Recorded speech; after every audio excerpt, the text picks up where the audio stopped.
الحمد لله الذي جعل الشمس والقمر بحسبان والنجم والشجر يسجدان وفضل زمانا على زمان كما فضل مكانا على مكان وإنسانا على إنسان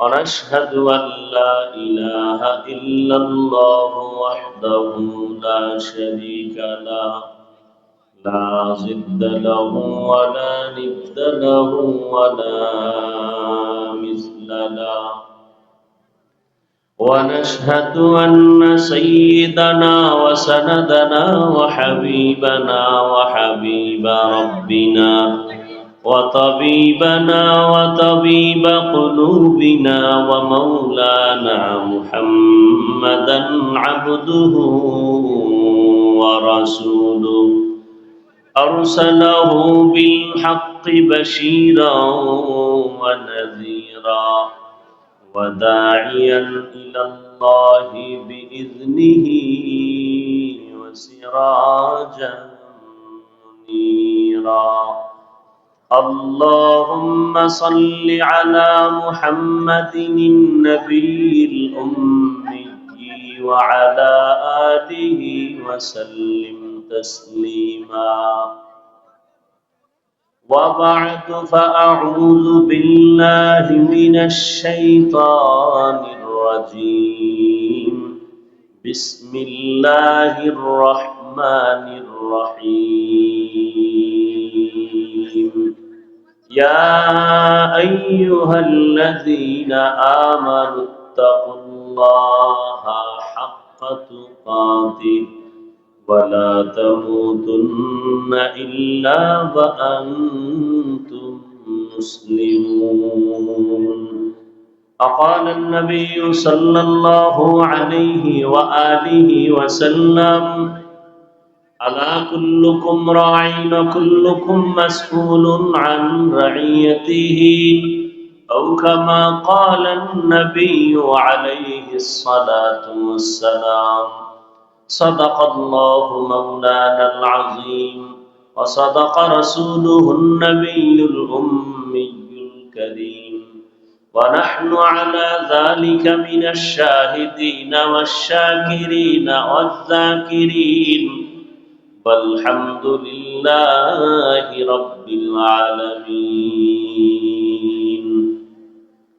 سبحانك لا علم لنا إلا ما علمتنا إنك أنت العليم الحكيم رب اشرح لي صدري ويسر لي أمري واحلل عقدة من لساني يفقه قولي نگاہ مومن سے تو بدل جاتی ہے تقدیر نگاہ مومن سے تو بدل جاتی ہے تقدیر یہ بندہ کی قوت نہیں قدرت کا اشارہ یہ بندہ کی قوت نہیں قدرت کا اشارہ اے مرد خیرت ترک معاصی کی ضرورت اے مرد خیرت ترک معاصی کی ضرورت اب صحبت صالح کی سوا کوئی نہیں چارہ اب صحبت صالح کی سوا کوئی نہیں چارہ مردود ہے پیچھے ہمیں خبر نہیں لیکن مردود ہے پیچھے ہمیں خبر نہیں لیکن ایک وقت میں ہلاک جو اعمال ہے سارا ایک وقت میں ہلاک جو اعمال ہے سارا কোরআন ও হাদিসের মজলিস বড় বরকতি মজলিস। আমরা আর কিয়ামত পর্যন্ত নবী পাবো না। পাবো? আসবেন সাহাবায়ে কেরাম,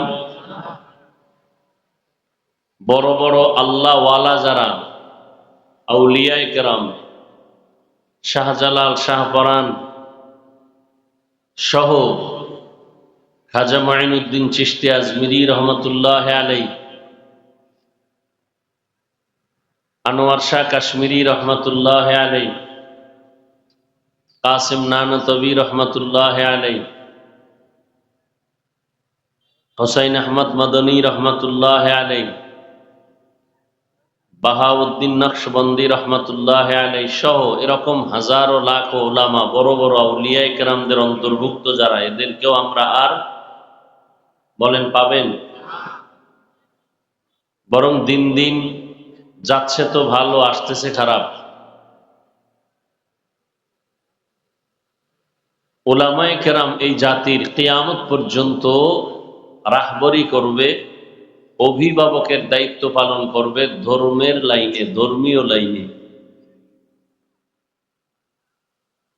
আঁকা বাঁকা উল্টা পাল্টা যা কিছু গায়ের জোরে অনেকে করেছিল বা করে, আমরা এটাকে কেউ সাপোর্ট করি না। এজন্যই এই ছাত্র জনতার আন্দোলন, ঠিক না? আমি 2 মিনিটে খুব ছোট কয়েকটা কথা বলবো, খুব খেয়াল করবেন। নবী আসবেন না, কিয়ামত পর্যন্ত এই জাতির রাহবার, গোটা দুনিয়ার মানুষের জন্য একমাত্র পথ প্রদর্শক উলামায়ে কেরাম। নবী বলছেন ওয়ারাসাতুল আম্বিয়া, নবীদের ওয়ারিস। অতএব উলামায়ে কেরামের সম্মান থাকবে সবার উপরে, মুখেও থাকবে, অন্তরেও থাকবে, কাগজেও থাকবে। এটা কোরআনের বাগান, বসার সাথে সাথে সবার গুনাহ মাফ। কোরআন হাদিসের কথা হবে, কাউকে গালি দেওয়া, আমরা কাউকে ক্ষমতায় উঠাবো না নামাবো, এই বিষয়ে কোনো আলোচনা এখানে। আমরা আলোচনা করব কিভাবে জাহান্নাম থেকে বাঁচতে পারি, জান্নাতের পথে আগাইতে পারি, ঠিক না? আর এই বয়ানগুলো হবে কোরআন সুন্নাহর আলোকে, কথা ঠিক? এখন এই বয়ানের জন্য কোনো সুদখোর, কোনো বেনামাজির অনুমতি নিতে হবে? হ্যাঁ? যদি এরকম কিছু থেকে থাকে আজকে থেকে তালাবদ্ধ করে দেন। কোরআন হাদিসের অনুমতির জন্য আল্লাহই আমাদেরকে দিয়েছেন, পৃথিবীর কোনো মাখলুকতের অনুমতির প্রয়োজন নেই।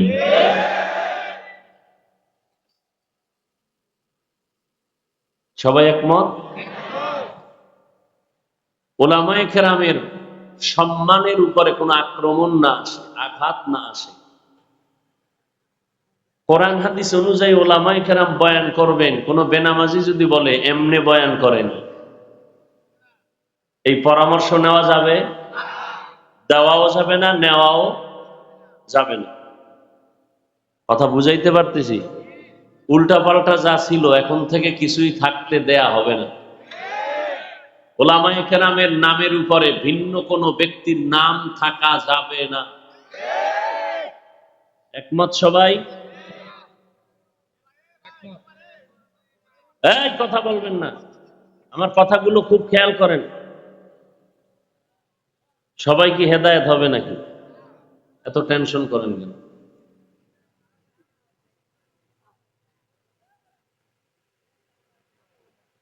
খুব খেয়াল করেন। উলামায়ে কেরামের উপরে কারো নাম থাকা, সবার উপরে উলামায়ে কেরামের নাম থাকবে। কোরআন হাদিসের কথা বলবে ইমাম মসজিদে, খতিব মসজিদে কথা বলবেন, উলামায়ে কেরাম মাঠে ময়দানে কোরআনের কথা বলবেন। কোনো অনুমতি কারো থেকে নেওয়ার কোনো প্রয়োজন।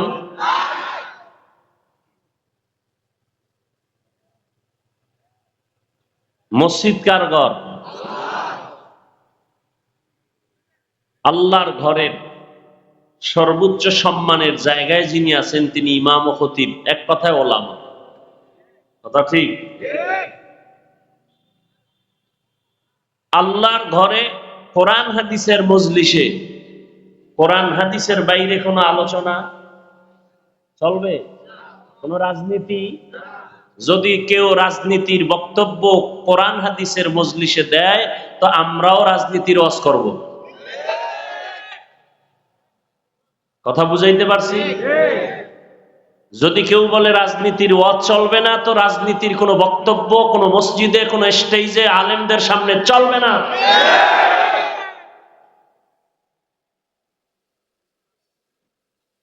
কারণ রাজনীতির শ্রেষ্ঠ কিতাবের নাম কোরআন শরীফ। সবাই একমত? রাজনীতির শ্রেষ্ঠ কিতাবের নাম? ইউসুফ নবী রাজনীতি করছেন না? রাষ্ট্র পরিচালনা করছেন না? সুলাইমান নবী রাষ্ট্র পরিচালনা করছেন না? আমার নবী শ্রেষ্ঠ নবী মদিনার রাষ্ট্র পরিচালনা করছেন না? ওমরে ফারুক, আবু বকর, ওসমান আলী রাষ্ট্র পরিচালনা করছেন না? রাষ্ট্র পরিচালনার কথা কোরআনে আছে না নাই? অতএব কোরআন হাদিসের রাজনীতির কথা সব জায়গায় চলবে, কিন্তু কোরআন হাদিসের পবিত্র জায়গায় পচা রাজনীতির কথা বক্তব্য চলবে না।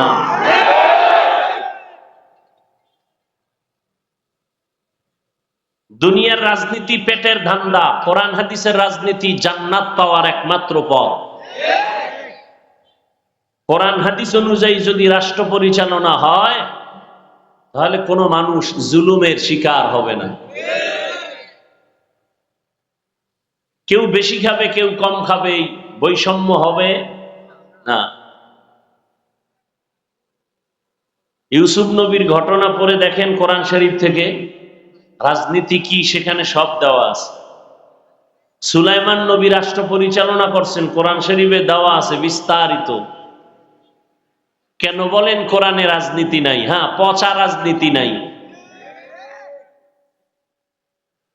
পৃথিবীর পবিত্র শ্রেষ্ঠ রাজনীতির কথা কোরআনে আছে। পৃথিবীর শ্রেষ্ঠ রাজনীতিবিদের শিক্ষক রাহমাতুল্লিল আলামিন নবী রাষ্ট্র পরিচালনা করছেন না? আলাদা কোনো সংসদ ভবন ছিল না। নবী রাষ্ট্র পরিচালনার একমাত্র সংসদ ভবন ছিল মসজিদে নববী।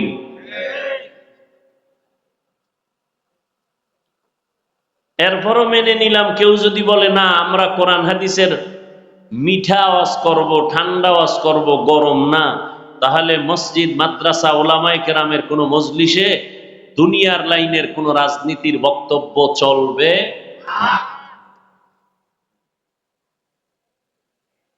আল্লাহ বুঝার তৌফিক দান করেন। গাজীপুরবাসী আপনারা আমার কথায় কি দ্বিমত? কার উপর আক্রমণ করে বললাম? ওলামায়ে কেরামের সম্মান যাতে ঠিক থাকে, ইসলামের সম্মান যাতে উঁচু থাকে, সেই কথাগুলো বুঝাই না। কোরআন হাদিসের কথা বলবে ওলামায়ে কেরাম, সেখানে একটা সুদখোর থেকে অনুমতি নিতে হবে কেন? ঘুষখোর থেকে অনুমতি নিতে হবে কেন? ডাউলের পানি আর আটার রুটি খেয়ে লেখাপড়া করে কোরআন হাদিস শিখে আলেম হইলাম, কিভাবে বয়ান করতে হবে একটা বেনামাজির থেকে শিখবো কেন? ডাক্তার থেকে শিখবো কেন? ডাক্তার থেকে শিখবো কিভাবে ঔষধ খেতে হবে। আমাদের থেকে শিখবেন কিভাবে মানুষের জীবন সুন্দর করা যাবে, কোরআন হাদিস থেকে আমরা বলবো। ডাক্তার হইয়া আমাদের দায়িত্ব নিতে গেলে ভেজাল লাগবে।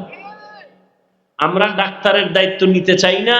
ডাক্তাররা যদি আমাদের দায়িত্ব নিতে না চায় তাহলে শান্তিতে সমাজ প্রতিষ্ঠিত হবে। যার যেই কাজ না, ওটা নিয়ে টানাটানি করলে বিপদ হয়। বুঝেন না? যে জীবনে পান খায় নাই, এরে কাঁচা সুপারি দিয়া ভান দিছে, খাইয়া বিশ্ব রোডের দিকে তাকায়, কয় রোডটা বাঁকা করলো কে? বুঝেন না কথা? তো যার পান খাওয়ার অভ্যাস নাই, এরে ফান দিলে ঝামেলা। যে কোরআন হাদিস সম্পর্কে অভিজ্ঞতা নাই, সে তো বলবেই লাকুম দীনুকুম ওয়ালিয়া দিন, বুখারীর হাদিস। কি এটা বুখারীর হাদিস না কোরআনের আয়াত? আল্লাহ আমাদের হেদায়াত দান করুন। গাজীপুরে আসলে তাবিজ বানায় ফেলায় লিফলেট গুলোকে, তাবিজ, এত নাম এত নাম এত নাম, পারে না কোলেরটাও দিয়ে দেয় পোস্টারের নাম। আর হুজুরেরাও বা কেন দেয় জানি না, মনে হয় ওখান থেকে কিছু টাকা আসবে এই জন্য, আল্লাহই ভালো জানে। ওলামায়ে কেরামেরও একটু হুশে কাজ করা দরকার। আমরা কারো দুশ্মন না, খোদার কসম, কথাটা লিখে রাখেন পারলে, পৃথিবীতে উম্মতের জন্য, আপনাদের জন্য ওলামায়ে কেরাম ছাড়া নিঃস্বার্থ বন্ধু কেউ নাই। সব স্বার্থপর। একমাত্র নিঃস্বার্থ বন্ধু এই জাতির জন্য উলামায়ে কেরাম, আর কেউ নয়।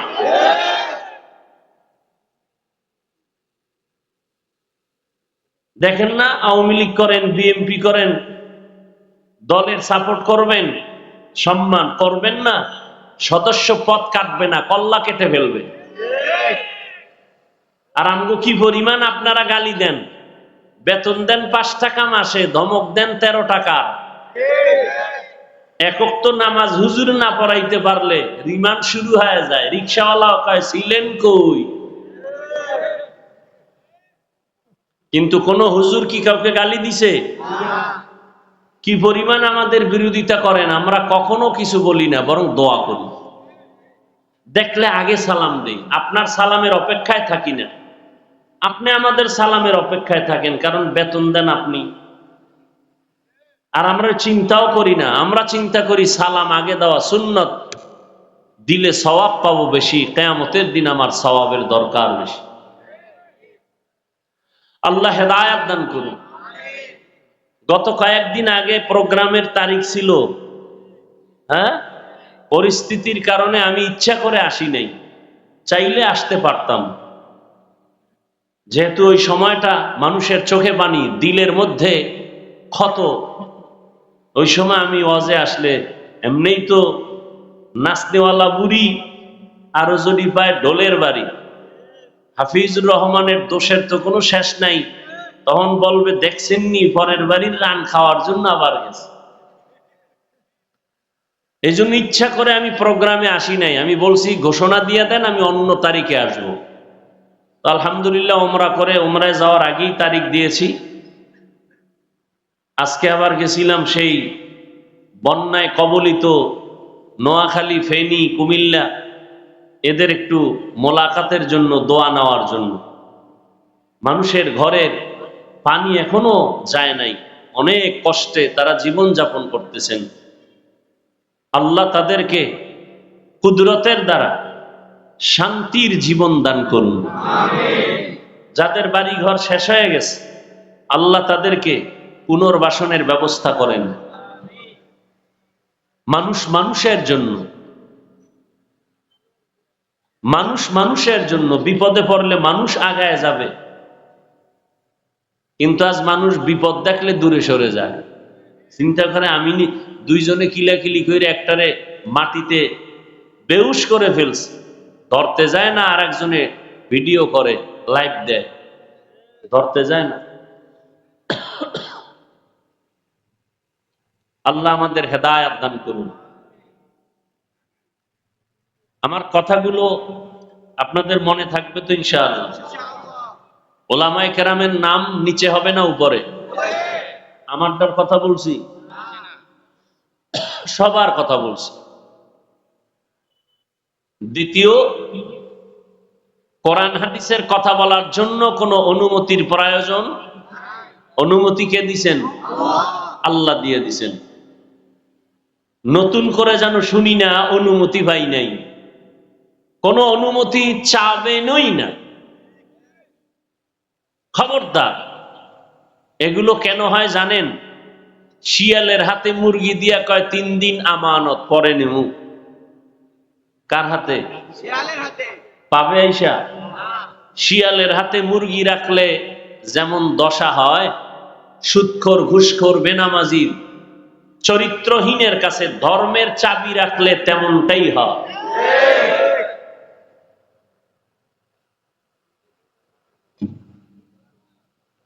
আমি কোরআনে হাকিম থেকে এক টুকরো আয়াতে কারিমা তিলাওয়াত করেছি। নবীজির হাদিস থেকে আমি একটি হাদিস পড়েছি, আপনারা যদি ধৈর্যের সাথে বসেন দোয়া করেন তাহলে আমি কিছু কথা বলবো ইনশাআল্লাহ। যদিও কষ্ট করে আসছি, সেই নোয়াখালীর থেকে আসরের সময় রওনা হয়েছে, সারাদিন রোদ্রে,